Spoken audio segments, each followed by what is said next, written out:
favorite people. Because if anybody can get your blood boiling, it's Barbara.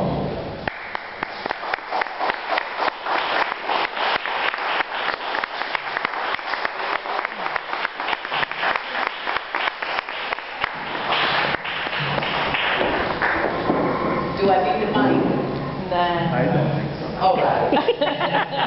Okay, we don't need the mic. Thank you so much, Barry. Thank you very much. And thank you so much for having me here.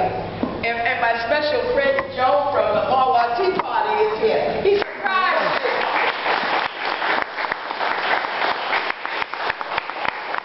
And I'm so happy to have my son with me. You know, my daughter, Bibi couldn't make it because she was working. But, you know, she's with us in spirit. Good evening, everyone. Good evening. You know, I've enjoyed that, telling us how to survive. You know, all of the things that we need and all that. Now, what we need to do to survive in America is to get rid of Obama.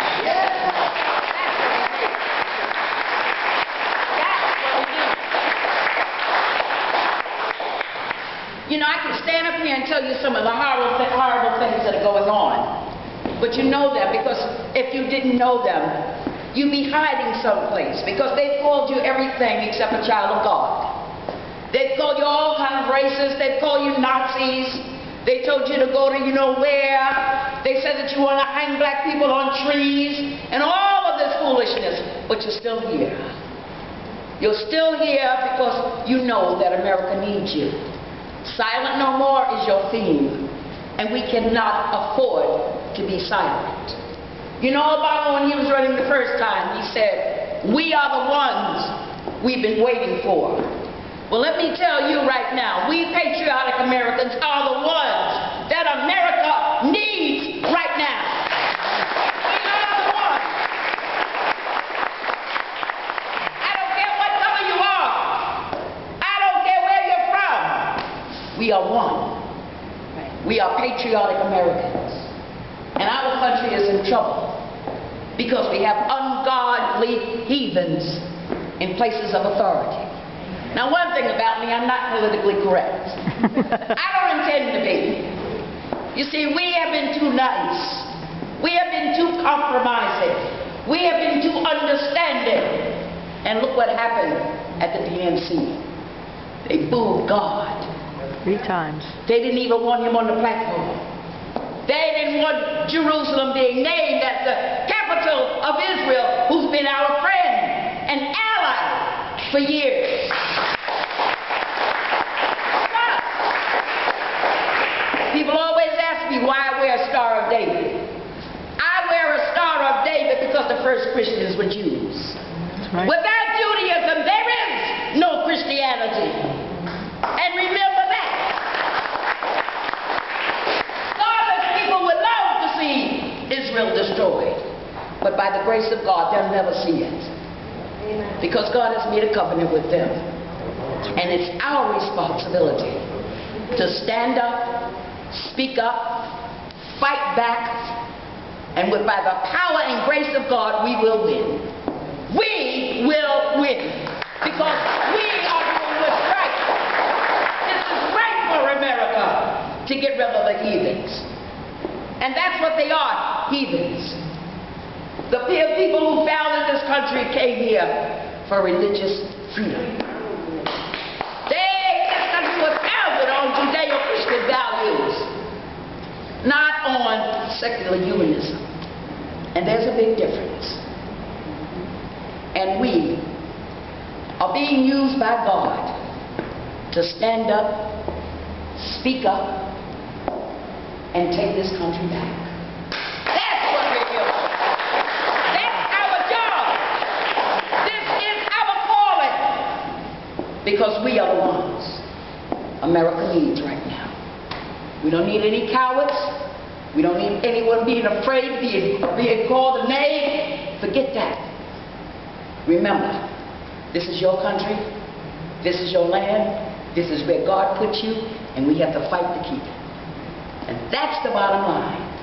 We have to get out there, encourage people, tell them the truth, will employed, and some are lost. But we outnumber them. Always remember that. And don't give up, and don't give in, and never stop talking about the goodness of this country.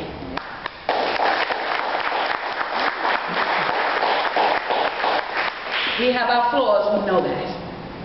But I feel sorry for some of you because they try to beat you up so terribly with all of the racism, and it's not going to stop. They're going to continue doing that because they want you to feel bad about slavery. You had nothing to do with slavery. But just remind them, some of your ancestors helped my ancestors cross that line and get away from it. Who provided shelter for the slaves when Sojourner Truth and Harriet Tubman were leading slaves to freedom? Your ancestors. Your ancestors fed my ancestors. Your ancestors bandaged them up. Your ancestors told my ancestors the next place that they could go to get something to eat. So the next time a liberal tells you, you tell them your ancestors helped my ancestors. And I am Black, Cherokee, Blackfoot, and I am thanking you on behalf of my ancestors for your ancestors. Helping out. It allowed me to be born in America. I don't need a visa. I am a natural born citizen, born in the best country in the world. No better place than I have been born. I can go from state to state. I can vote. I'm counted as a full-blooded citizen of a country where I have opportunities I wouldn't have any other place in the world. Thank you, and thank you.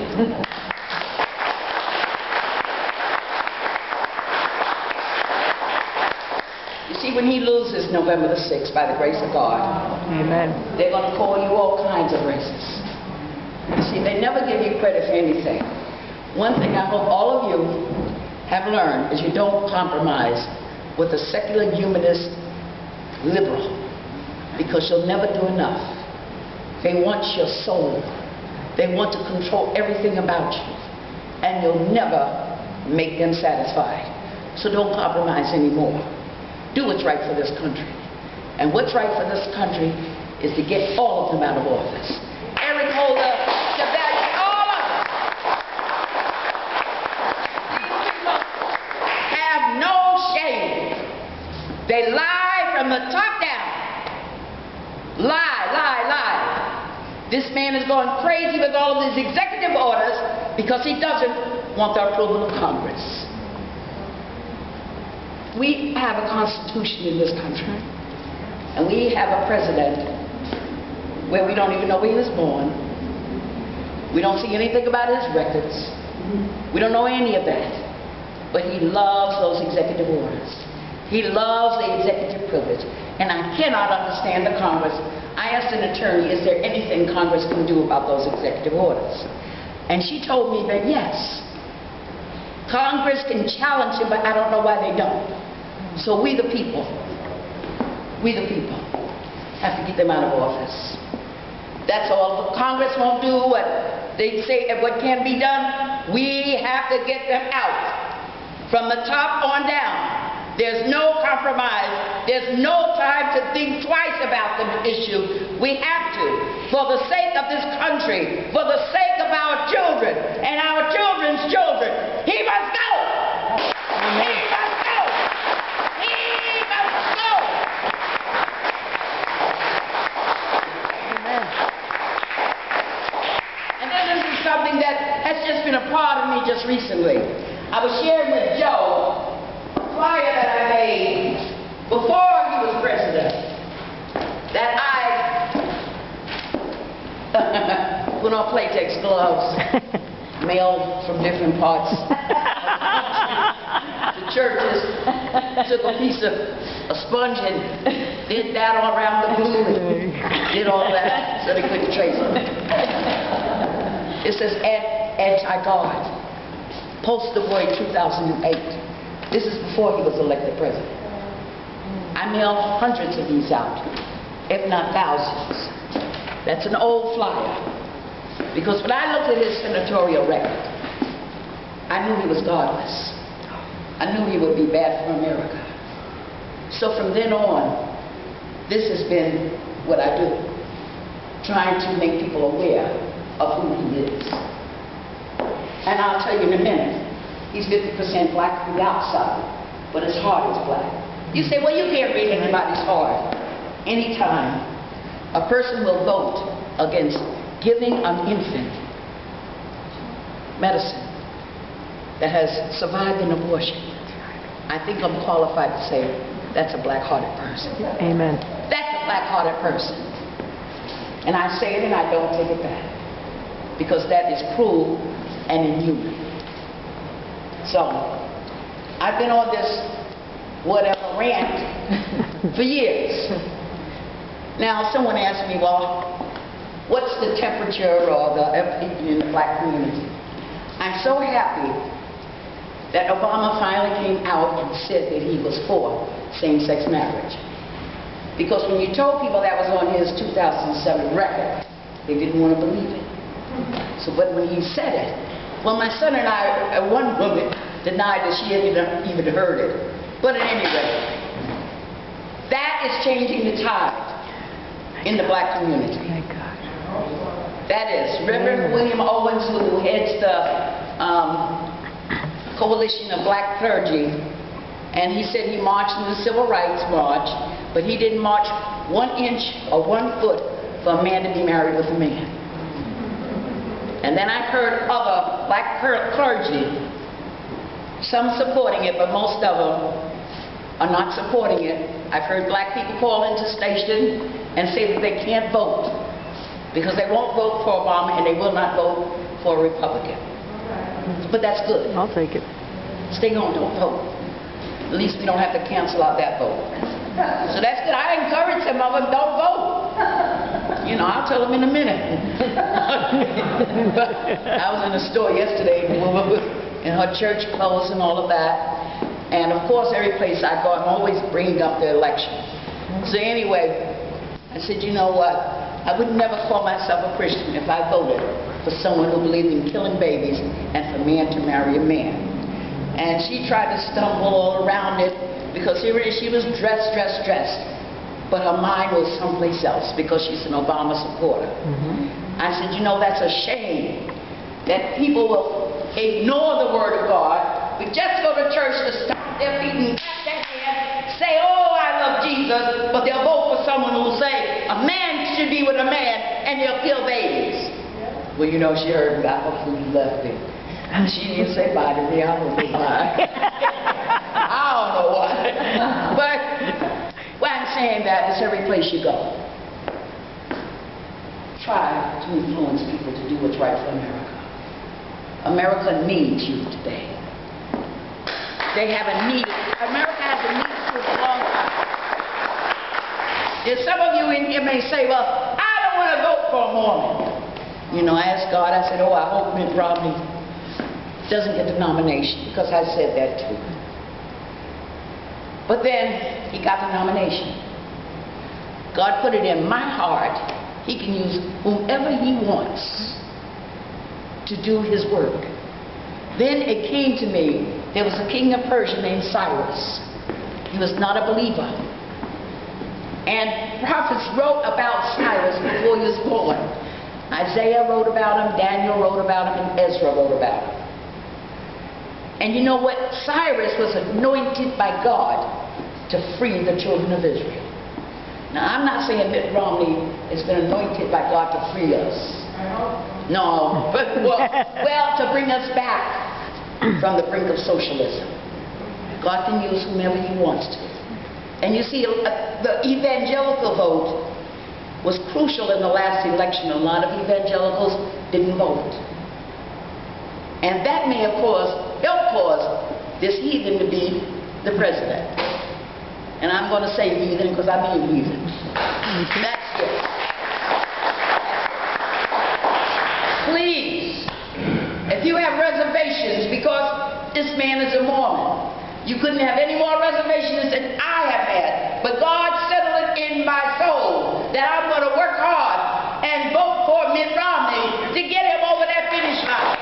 Let God deal with the rest of it. God can do what He wants to. And right now, we don't have time to be nitpicking. Because America is too important and we have to bring her back. And we cannot let this man be reelected. We can all forget it.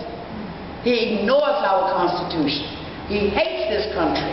Amen. He hates this country, period. And on his 2007 senatorial record, he even voted against English being the official language of America. English. So he must go. And we have to do everything within our power, within the power that God has given us, to remove him from office. Because he does not deserve to be sitting in our White House. Clint Eastwood was absolutely correct. He's the biggest hoax that has been played on America. Never have we had a president we didn't even know he was born. They keep saying he's so brilliant. Where are his transcripts? Why does he have a Social Security number with digits that indicate he lived in Connecticut and he didn't? None of this doesn't make sense. This has never happened in American history. And although we made a mistake, let's clean up that mistake November the 6th. Amen. Don't get tired. Don't get weary. Because you are the ones, we are the ones that America needs right now to do what must be done. Let them call you what they want, but you know who you are. You know that your heart is good. You know that you're doing what you're doing to secure the future of not only white children, not only red children, not only black children, but all the children of every ethnicity.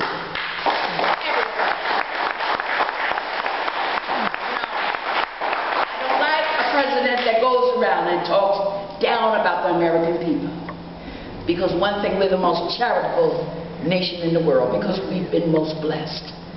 And we cannot let our blessings escape us because we're too afraid to get rid of heathens and godless people. Get them out of those high offices. That's our job. This is our mission. This is your call. This is your destiny. This is it.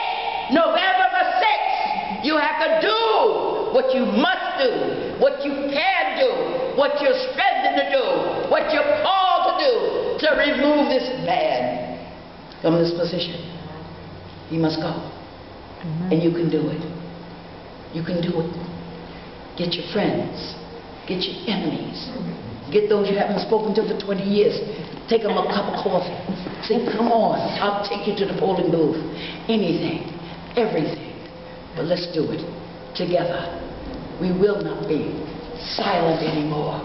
We will not be pushed in the corner anymore.